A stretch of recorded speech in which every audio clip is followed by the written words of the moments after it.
Cement sector की बात करते हैं। आईएफएल सिक्योरिटीज़ ने सीमेंट सेक्टर पर एक रिपोर्ट निकाली है। समय से पहले मॉनसून से सीमेंट की मांग और कीमतों पर क्या असर पड़ा है, ये पूरी रिपोर्ट जानने के लिए चलते हैं यतिन के पास। यतिन, गुड आफ्टरनून, बताइए क्या असर पड़ा। Good afternoon. देखिए, अगर हम मई की बात करें तो काफ़ी अच्छा महीना था सीमेंट कंपनीज के लिए। प्राइस हाइक भी हुई, सेल्स वॉल्यूम ग्रोथ भी हुआ। But last week of May से जब से बारिश शुरू हुई है, थोड़ी प्री मेच्योर मानसून हुई है, तो जून का जो पहला हफ्ता है वहाँ सीमेंट कंपनियों ने दाम बढ़ाने की बहुत कोशिश की।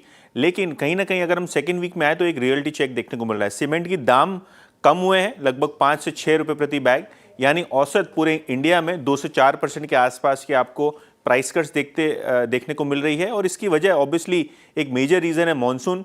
इसके अलावा जो पेटकोक की बात करें तो नवंबर से पेटकोक के दाम धीरे धीरे करके बढ़ रहे हैं, तो ये भी एनर्जी कॉस्ट सीमेंट कंपनियों के लिए बढ़ा सकता है। और शायद इसीलिए शॉर्ट टर्म में अगर हम देखें तो अल्ट्राटेक सीमेंट छोड़ के दूसरी छोटी छोटी सीमेंट कंपनियों में आपको प्रेशर आता हुआ नजर पड़ रहा है। अगर हम पर्टिकुलरली बात करें पैन इंडिया प्लेयर्स की, अल्ट्राटेक सीमेंट की, तो इनको कोई बड़ा असर नहीं होगा प्राइस कट का, क्योंकि साउथ मार्केट्स में एक बड़ा जो मई में प्राइस हाइक हुआ था वो सस्टेन हो गया है। इनफैक्ट साउथ कंपनीज की बात करें तो सिक्वेंशियली अभी भी दाम लगभग 14% ऊपर है। हालांकि अगर हम बात करें वेस्ट और नॉर्थ की तो 1 से 3% सिक्वेंशियली घटे हैं। तो जो वेस्ट वाली कंपनियां हैं जैसे कि अंबुजा, एसीसी, जहां कंसंट्रेशन बहुत नॉर्थ और वेस्ट में ज़्यादा है, तो उनको कहीं ना कहीं एक रियलाइजेशन पे इम्पैक्ट पड़ रहा है। लेकिन अगर आप साउथ की कंपनियां हैं या पैन इंडिया प्लेयर है तो शायद ये असर नहीं देखने को मिल रहा है। आईएफएल की जो रिपोर्ट है उसके हिसाब से अल्ट्राटेक सीमेंट में खरीदारी करनी चाहिए, 13,000 का टारगेट है। और इसके अलावा रामको सीमेंट और अंबुजा सीमेंट, ये दोनों काउंटर्स पे भी उनकी बाय और ऐड की रेटिंग है रिस्पेक्टिवली।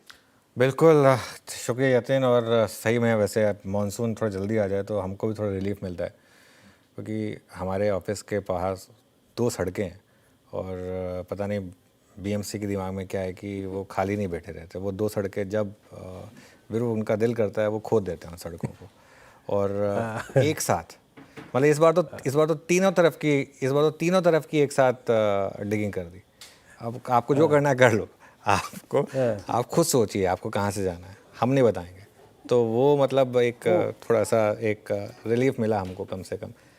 चलिए आगे बढ़ते हैं। थोड़ा सा मतलब ये मानसून में एटलीस्ट ये रिलीफ मिल जाता है। वो फ्लैशबैक हो गया वीरेंद्र जी को, बजट में आए थे, कह रहे थे कि जाऊं कहाँ से। नहीं, लेकिन मैं तो ये कह रहा था कि वीरू की किस्मत थी कि वो चौथी जो सड़क बची थी वो उस साइड रहते हैं। वो गेस्ट हाउस जो है ना वो उस साइड है। हाँ। तो इसके लिए हाँ, वो ऑफिस तक मैं सुरक्षित पहुंच जाता हूँ।